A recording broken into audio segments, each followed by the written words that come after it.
Pengertian anak usia dini merujuk pada fase awal kehidupan manusia, yang melibatkan periode waktu sejak lahir hingga sebelum masuk pendidikan dasar atau sekitar usia di bawah 4 tahun. Ini adalah masa di mana pertumbuhan dan perkembangan anak sangat pesat, melibatkan aspek-aspek fisik, kognitif, sosial, bahasa, dan emosional. Ciri-ciri anak usia dini antara lain, yang pertama, anak usia dini bersifat unik. Yang kedua, anak usia dini berada dalam masa potensial.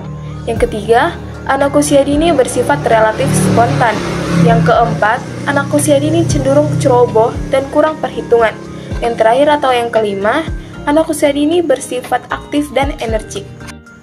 Nah, kita masuk pada perkembangan motorik anak usia dini. Perkembangan motorik adalah perkembangan pengendalian gerakan jasmani melalui kegiatan pusat saraf, urat saraf, dan otot yang terkoordinasi. Nah, menurut Sandrak, keterampilan motorik kasar pada anak usia 3 tahun menikmati gerakan-gerakan sederhana seperti meloncat, melompat, dan berlari bolak-balik yang dilakukan oleh anak hanya karena senang melakukan aktivitas tersebut. Anak merasa cukup bangga menunjukkan kemampuannya dalam berlari dan melompat. Anak untuk usia 4 tahun, anak masih menikmati jenis aktivitas yang sama, tetapi lebih senang berpetualang. Anak dapat merangkak rendah, menaiki tangga, dan turun dengan cara yang sama, yaitu anak masih sering kembali menjejakkan kaki pada setiap anak tangga. Anak usia 5 tahun senang berpetualang dan dapat berlari cepat satu sama lain. Sedangkan pada keterampilan motorik halus pada usia 3 tahun, anak menunjukkan kemampuan yang lebih matang untuk mencari dan menangani sesuatu dibandingkan ketika anak masih bayi. Meskipun untuk beberapa waktu anak mampu memungut objek terkecil dengan ibu jari dan jari telunjuk, anak masih canggung dengan hal tersebut. Anak juga dapat membangun sebuah menara balok yang sangat tinggi tetapi tidak sepenuhnya dalam garis lurus. Ketika bermain puzzle, anak agak kasar menempatkan potongan-potongan puzzle. Bahkan ketika mengenali lokasi yang cocok, penempatan potongan puzzle belum begitu tepat. Anak sering mencoba untuk memaksakan potongan tersebut pada tempatnya atau menepuknya dengan keras. Dari hasil wawancara dan observasi yang kami lakukan terhadap anak usia dini dan pendidik di PAUD Karya Bakti, maka dapat kami simpulkan bahwa peran orang tua sangat dibutuhkan dalam perkembangan anak, terkhususnya dalam perkembangan bahasa mereka. Nah, dalam hasil penelitian kami ini, kami mendapatkan sebuah kasus anak usia dini yang dimarahi dalam lingkungan keluarganya, terutama saat berangkat ke sekolah. Nah, ketika anak usia dini ini dimarahi, maka hal ini akan menyebabkan anak itu memasang muka cemberut dan kurang bersemangat untuk beraktivitas di lingkungan sekolahnya, seperti bermain, belajar. Nah, ketika anak didik tersebut kurang berinteraksi dengan orang lain, hal ini akan menyebabkan keterlambatan di dalam perkembangan bahasa mereka. Kemudian yang kedua, dari hasil penelitian kami, ada sebuah kasus di mana anak usia dini ini berlatar belakang dari keluarga yang kurang mampu. Nah, ketika orang tuanya tidak mampu, hal ini menyebabkan anak tersebut tidak membeli seragam sekolah dan mengakibatkan anak itu sering tidak masuk ke dalam sekolah. Ketika anak itu tidak masuk ke dalam sekolah, otomatis dia akan kurang berinteraksi dengan orang lain dan mengakibatkan keterlambatan perkembangan bahasanya. Dalam hal inilah diperlukannya peran orang tua untuk mendorong dan memotivasi anak tersebut sehingga lebih giat lagi untuk melaksanakan setiap kegiatannya. Nah, dari kasus ini juga dapat kita simpulkan bahwa selain dari lingkungan keluarga, peran orang tua, diperlukannya juga lingkungan dari sekolah. Peserta didik diharapkan mampu mengerti perasaan atau mood anak didik tersebut dan dapat merangkul kembali anak didik tersebut sehingga lebih aktif lagi dan lebih ceria lagi dalam melakukan aktivitasnya. Nama saya Arif Stomapia dari BK Reguler D. Ada beberapa contoh ketidaksejahteraan anak usia dini. Yang pertama itu ada faktor keluarga. Anak usia dini bisa mengalami ketidaksejahteraan akibat kurangnya perhatian, kasih sayang, dan stimulus dari orang tuanya atau pengasuhnya. Hal ini bisa berdampak pada keterlambatan perkembangan anak tersebut. Contohnya, anak yang ditinggal oleh orang tuanya yang bekerja pergi keluar kota, keluar negeri. Faktor yang kedua itu ada dalam pendidikan. Anak usia dini bisa mengalami ketidaksejahteraan akibat tidak mendapatkan kesempatan untuk menganyam pendidikan yang berkualitas sesuai dengan kebutuhan dan potensi mereka. Hal ini bisa berdampak pada hilangnya kesempatan belajar, ketinggalan perkembangan, dan kesulitan beradaptasi dengan lingkungan sekolahnya. Anak yang tidak terdaftar di PAUD, anak yang tidak mengalami layanan pendidikan, atau anak yang mengalami diskriminasi. Faktor yang terakhir itu faktor dalam lingkungan. Anak usia dini bisa mengalami ketidaksejahteraan akibat terpapar oleh lingkungan yang kurang kondusif, aman, dan sehat. Hal ini bisa berdampak pada gangguan kesehatan, keselamatan, dan kesejahteraan anak.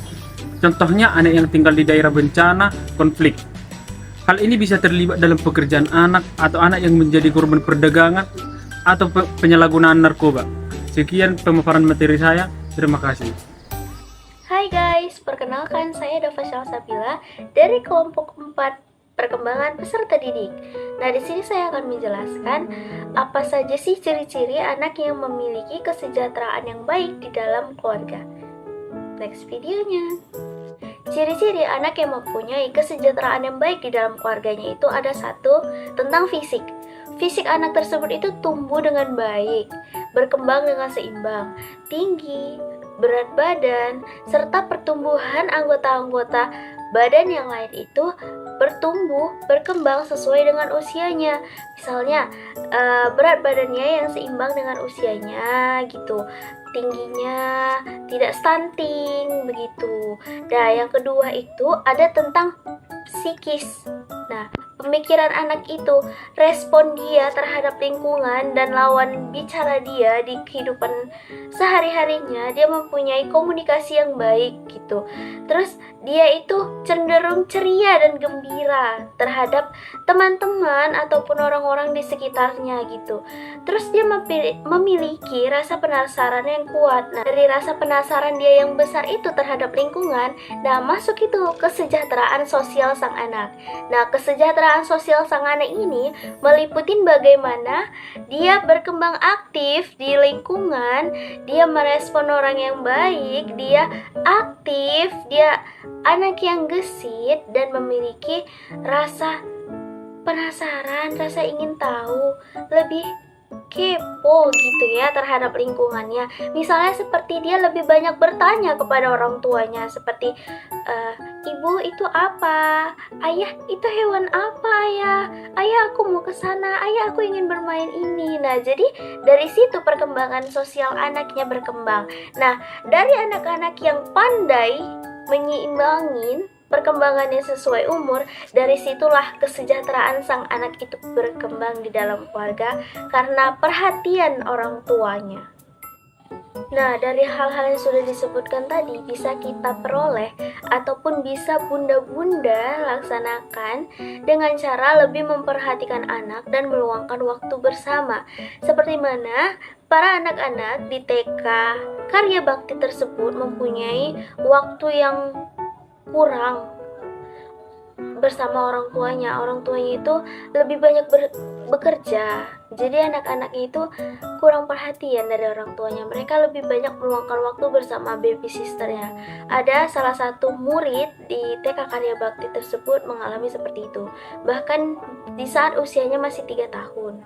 Jadi kesimpulannya dari pemaparan saya tadi, meluangkan waktu lebih banyak kepada para anak akan membuat anak lebih sejahtera dan merasa diperhatikan. Terima kasih. Orang tua memegang peran penting bagi pertumbuhan dan perkembangan anak. Di mana kita ketahui, setelah anak dilahirkan, orang tua yang menjadi unit terkecil dan terdekat bagi anak.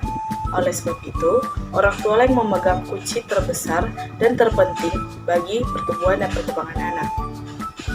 Begitu juga dengan perkembangan bahasa anak, di mana orang tua mengajarkan cara berbahasa dalam pergaulan sehari-hari anak.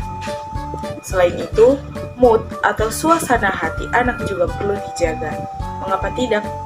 Bayangkan jika seorang anak berangkat dengan mood yang hancur atau buruk, dengan suasana hati yang buruk. Nah, entah itu karena dimarahi atau masalah ibu dan ayahnya yang bertengkar. Nah, pastinya anak itu akan tidak bergairah seperti itu. Nah, dan juga dia tidak akan berkonsentrasi dalam menerima pelajaran. Nah, ia akan lebih tertutup, cenderung lebih tertutup dan Hal inilah yang menghambat komunikasinya dengan teman-temannya, bahkan dengan guru-gurunya. Anak-anak perlu dimengerti. Oleh karena itu, lingkungan keluarga dan sekolah harus bersama-sama merangkul dan menjadi teman bagi anak.